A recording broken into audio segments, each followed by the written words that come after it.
I want to thank Cursed Breadbox for posing this excellent question and for trusting me to give what is obviously my own opinion on this deeply personal matter, the most personal matter that one could think of. I do believe that spirituality is hugely important, so I would encourage you to develop some spiritual outlook, some spiritual framework, perhaps even a set of practices, but that can look lots of different ways, so let's get more specific.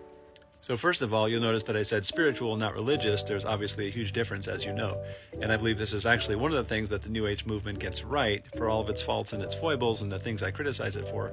It encourages this open-ended spiritual but not religious outlook, and it encourages people to investigate and explore different traditions and different practices rather than just accepting the religious tradition you were born into. So this can be hugely liberating, but it can also be obviously quite confusing when you have at your fingertips access to every religious and philosophical tradition and every practice ever invented by human beings. It's like, where the hell to start? So my suggestion is that you start in something that is grounded. So when I say grounded, I mean two different things. First of all, grounded in science, which is not to say that science suddenly becomes your new religion. Rather, there are certain spiritual practices that have been shown to produce beneficial physiological, psychological, and emotional effects. So I'm talking about certain tried and true practices like meditation and yoga. I'm particularly fond of something called mindfulness meditation or vipassana meditation, which is very simple and it's a do-it-yourself kind of thing, which I love.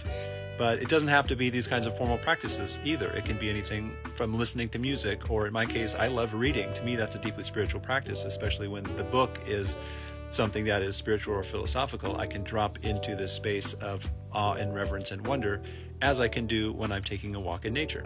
Which brings me to the second sense of grounded that I was talking about, grounded in the earth. I believe that the earth and nature by extension is the primary source of human spirituality. It's where we get all of our inspiration. It's where we get our sense of awe and wonder and reverence and a profound sense of beauty. And yes, this sense of awe and wonder and reverence can also be elicited or deepened by certain substances, which I believe should also be approached with reverence and care. And yes, there are some rabbit holes that you can fall into and some dark alleys that you're going to find yourself going down.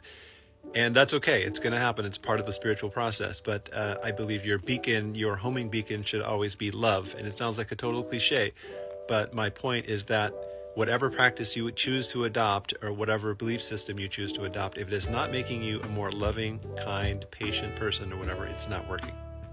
So if and when you do feel confused and overwhelmed, just as much as possible, come back to your heart. A simple gratitude practice of, I'm grateful to be alive. I'm grateful to be here. I'm grateful to be breathing this breath and experiencing this moment. It might be weird and fucked up, but it's beautiful as well.